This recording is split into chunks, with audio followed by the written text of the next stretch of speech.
Good morning all of you. हम अपने chapter 4 भूमि मृदा एवं जल संसाधन वाला पार्ट शुरू करेंगे।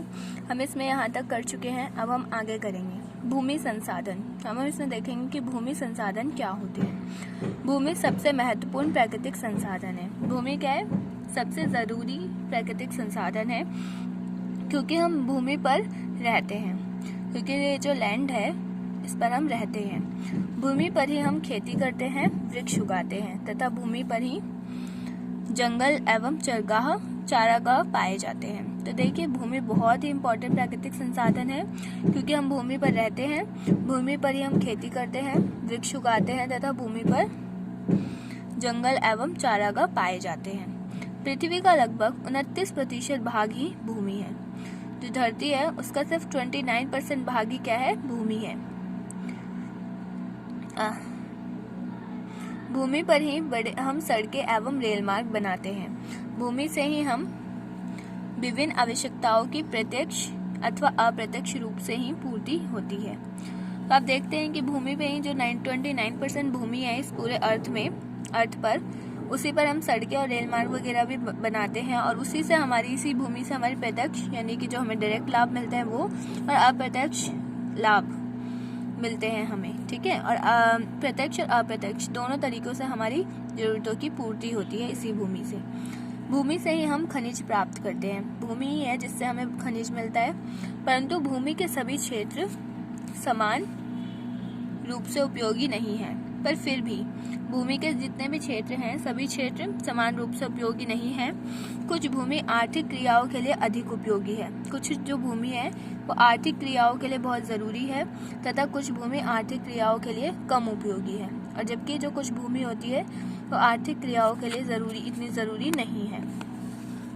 सभी भूमि मानव विकास के लिए उपयोगी नहीं है। जितने भी भूमि है सारी भूमि मानव विकास के लिए ज़रूरी और उपयोगी नहीं है। ऐसा अनुमान लगाया जाता है कि 90% जनसंख्या संसार की केवल 5% भूमि पर निवास करती है। तो यह अनुमान लगाया जाता है कि जो 90% लोग हैं वो किस पे रहते हैं? सिर्फ 5% भूमि पर रहते हैं, ठीक है। नेक्स्ट टॉपिक है हमारा स्थल रूप तथा स्थलाकृतियाँ। चलिए पढ़ते हैं इसे। मुख्य रूप से धरातल पर 3 प्रकार के स्थल रूप पाए जाते हैं। मेनली 3 टाइप्स ऑफ भूमि पाए जाते हैं, धरातल पाए जाते हैं यहाँ पर। पहला है मैदान, दूसरा है पठार, तीसरा है पर्वत। पर्वतीय क्षेत्र दुर्गम होते हैं। जो पर्वत वाले क्षेत्र होते हैं बहुत दुर्गम होते हैं, मुश्किल भरे होते हैं। पठारी क्षेत्र विषम तथा चट्टानी धरातल होने के कारण मनुष्य के आर्थिक विकास के लिए अधिक उपयुक्त नहीं होते हैं। तो इसलिए जो पठारी क्षेत्र है और जो चट्टानी धरातल है ये आर्थिक विकास के लिए ज़्यादा ज़रूरी नहीं है मनुष्य के लिए। मानव विकास के लिए मरुस्थलीय एवं वनाच्छादित क्षेत्र भी विषम परिस्थितियों के कारण अधिक उपयुक्त नहीं होते हैं। जो आपने रेगिस्तान वगैरह देखा है ना, जैसे हमारा राजस्थान है, तो वो जो स्थान है, वो जो स्थल है वो भी मनुष्य के लिए अच्छी नहीं है, क्योंकि वहाँ पे दिन में गर्मी इतनी ज़्यादा होती है और रात में ठंड हो जाती है फिर अचानक, तो इसलिए ये भी अच्छी नहीं है।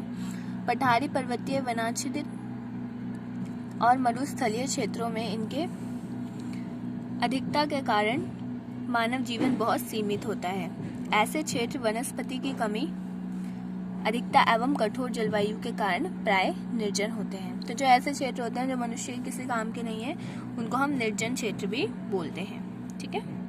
अभी हम इतना ही करेंगे। Thank you all of you for listening me. Video को लाइक, सब्सक्राइब और शेयर करना ना भूलें।